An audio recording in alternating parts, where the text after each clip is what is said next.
In faith-based communities, there are some things that we specifically think about marriage that really hold us back from building a powerful relationship together. So this video is our list of 10 common ways of thinking that hold us back from the marriage that we were made to have. So here goes our top 10 list of reasons why Christians uniquely struggle with marriage. Number 1.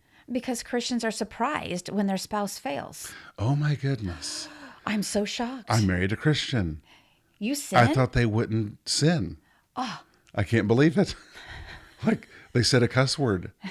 They said they were a Christian and we got married. We do this. Maybe not about a cuss word, but it's interesting. As Christians, if we have a neighbor who has like a severe drinking problem and maybe he's robbed a bank, we tend to look at our neighbor and think, I'm going to make them cookies and invite them to church because I believe that they can find Jesus and become a good human being. We tend to look at most people in the world with a lot of grace and mercy. But when you marry a Christian, all of a sudden it's like, you can't mess up. Like, how dare you? You are ruining the plan of God for my life and your life and the whole world. How did you mess up? So what about if I'm getting married to a Christian because I want my life to be right, and then you're wrong, derails things, and now my marriage isn't right, and then I'm frustrated. Yeah, this way of thinking, there is no way to build a marriage or anything else in life if we feel like there's not going to be any messes and no one's going to mess up. It's interesting. In everything we do in life, failure is part of the process. But for some reason, Christians entering marriage, if their spouse has a problem, especially if it's deemed to be sinful, we tend to think, oh no, like I married the wrong person. This is horrible. And that kind of thinking, it's not only not effective, it's just wrong. Christians are not perfect people.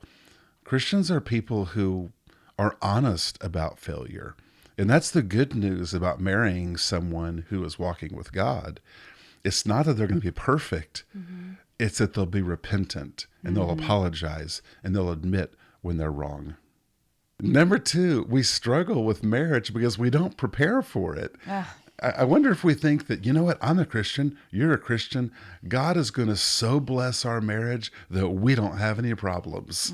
Yeah, and that is just not the case. And, I mean, if you think about it, getting married, you've never done it before. So it's kind of like you're signing up for a team and you've got your jersey, so you're on the team and you think you're like all ready to be a baseball player, but you don't even know how to play the game yet. Yeah, you're 6 years old. Yeah. And so there's been no preparation, no practice, no repetitive throws or catches. And, we really need to acknowledge that there needs to be some things that we do to prepare for the marriage that we want to have. The truth is, why would anyone be good at marriage without some practice and some training, maybe some coaching? Why would anyone be good at it? It's like building a business. Listen, most people fail at building a business. And frankly, most people fail at building a powerful marriage, but not because we're weak or we're not smart enough. It's because we assume there's nothing to learn. And then when things don't go well, we're like, well, I married the wrong person, or you're really bad, or I'm dumb. Well, what if all you needed was some training? Number 3, pride causes us to hide our marriage problems. Yeah, this is a huge one. Not just with marriage, but anything in life. It feels like you're the only person that has a problem in marriage, and you walk into church and you're like, do people notice we're struggling? And you look at other people and they're like snuggling during the sermon, and you assume that Everything's great in their marriage. They're hot lovers. And we're just trying to hold pinkies over here. Yeah, and I think, you automatically feel like you need to step it up or be better than what you are. That competitive spirit in you and the pride just really kind of takes over, and it makes you play pretend. because you don't want to have the marriage that you really have. You want it to be stronger and healthier and more alive because you feel like you look around and everybody has a marriage that's alive. And the truth is, every single couple comes to a place that feels like kind of a dead end. Mm-hmm. Everyone gets there at some point. Mm-hmm. That's just normal. That's called life as a human being. Number 4, as Christians, we seem to think that the most important thing we can do in our marriage is to spiritually pray for each other. But what about sexually praying on each other? Well, I hear stories all the time. People saying, before we got married, I couldn't get my this fiance to keep their hands off of me. Once we got married, I wondered if they would ever put their hands on me. Ouch. I think we have this concept about spirituality that the best thing I can do is pray for somebody. Maybe the best thing we can do spiritually is with bold actions show somebody how much we love them. And sex is one of the best ways you can do that with your spouse. Number 5, Jesus said, how can you help somebody with a speck of dust in their eye when you have a plank in your own? So it's like if I'm living my life and my problems are small, acceptable, normal, but I look over here and I'm like, oh, I'm just gasping. Oh no, you have that problem? You're going to invade my life with that? And so now I'm treating you as if you're lesser than me and your problems are like this horrible thing because they're invading in my, I don't know, whatever my picture is for marriage. And I'm okay with my junk, but I'm definitely not okay with yours. Number 6, we compare our spouses with the spiritual leaders that we see on the stage. Yeah, this is when you go to church and you see the worship leader or the pastor and you're like, wow, wish I was married to that. You know what your spouse is in every phase of life, Mm-hmm. early in the morning, late at night, when they come home from work. You see them everywhere. Well, when you go to church, all of us, we receive this tiny little perspective of who the singer is and who the pastor is. And it's not that they're bad people, but chances are their life is just as messy Mm-hmm. as your spouse's. Mm-hmm. But we tend to compare our spouse in their normal life to spiritual leaders when they're on a stage in a church service. And with that kind of thinking, your spouse has no chance at all. Number 7, this is so common. We struggle with how to live for God in our everyday lives. We go to church, and everything in a church building, in a church service, is very neat and orderly. We might like all of it, but then you leave church and you're like, okay, now what? Yeah, it's like if I'm in church and I'm looking at, listening to everything that's going on and I love the worship, and then what do I do on Monday when I'm kind of like a dud? Yeah. What do I do Thursday afternoon when I'm frustrated and I'm just trying to figure out what does it look like to worship God on Thursday afternoon and throughout the rest of the week? It's really easy, let's face it, it's very easy to love God on Sunday morning. It's not Mm-hmm. so easy to know how to take the love you have for God Yeah. and translate it into marriage with your normal human spouse. Number 8, we get stuck in a place where we're forced to hide the problems that we have in our life. And so we end up living more fake than living free. And why do we do this? Oftentimes it's because we assume everyone else in the building is living this perfect life. It's what you see in the little snippet on a Sunday morning, how people are dressed, the way they walk, the way they raise their hands, the way they look. We're just like, wow, this person, they've got it all figured out. The truth is, like, everyone's lives are probably about as messy as yours. It might be a different kind of messy, but this fantasy perspective that we have of other people's lives causes us to have a very judgmental perspective of our own lives, and the embarrassment and shame we feel of our life causes us to hide our problems. And that, my friend, that's what hurts us. Having problems does not hurt a marriage.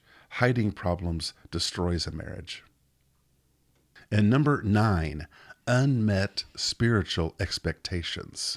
Yeah, like expecting my spouse to serve and love God the same way that I do. I mean, we're different. So why is he going to love God the same way that I do? And yeah, if we're both chasing after the heart of our Creator, which is the way I like to say it, it looks the way that my personality is and what my Mm. experiences are, and it looks different. And then if I turn this way and go, well, you're not doing what I'm doing, so you don't love God as much as I do. You're not worshiping God because you don't do exactly what I'm doing. And that's a Yeah. wrong pressure to put on the person that you love. Yeah, if you go to church, some people are very demonstrative and outward in how they worship. Their hands are up, they're moving around, and some people are just very still. Mm-hmm. Well, if someone who likes to dance and move looks at someone who's still and is like, they must not love God. Mm. Well, if that's your spouse, but this is kind of a thing that really hinders Christian marriages. I heard a story one time. A man and his wife were talking, and she said, "I want us to do more spiritual things together." And he was like, "Okay." And she said, "Let's do a devotional together." And she had a couple of different devotionals, and she said, "Which one do you want to do?" And he said, "I don't really care." And then she was like, pressed him, like, "Tell me, which one do you want to do?" And he said something that shocked her. He said, "I don't really like devotionals."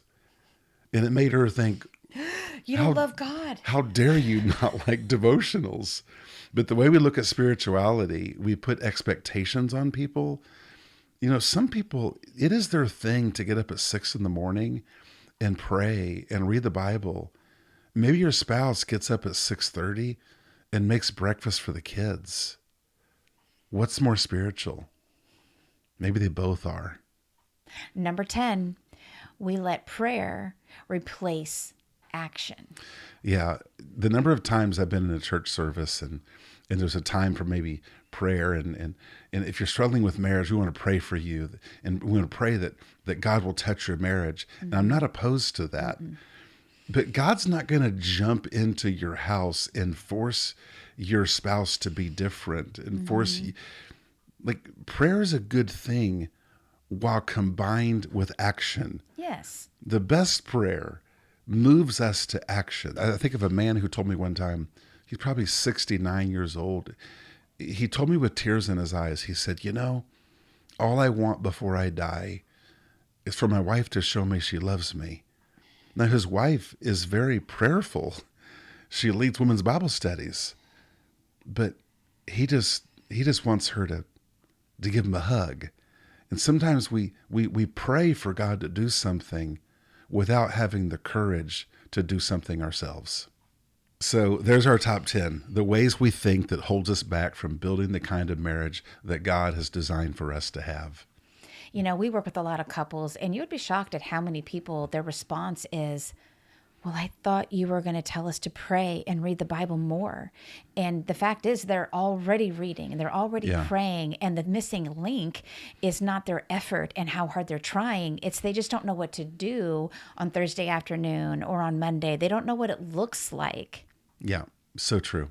So if you want more support with your marriage, and by the way, every marriage comes to a place of trouble. It's just what life is. If you want to intentionally build your marriage, you don't have to focus on everything that's going wrong. Instead, you're going to start to build the things that are right, the things that are life-giving, the things that are helpful. So our first step I would give to you is in the description of this video, you will see a link to a marriage assessment that we build. You and your spouse will answer some questions and you'll get immediate response to your email that gives you a snapshot of the health of your marriage. What you'll find is your marriage probably isn't as bad off as you think. What you'll also see is if you take some steps in the right direction, you can start to build some great momentum to getting the kind of marriage that serves your life instead of maybe takes away from the life that you want. Thanks for watching. And if it was helpful, like and subscribe. Yep, go take on the day.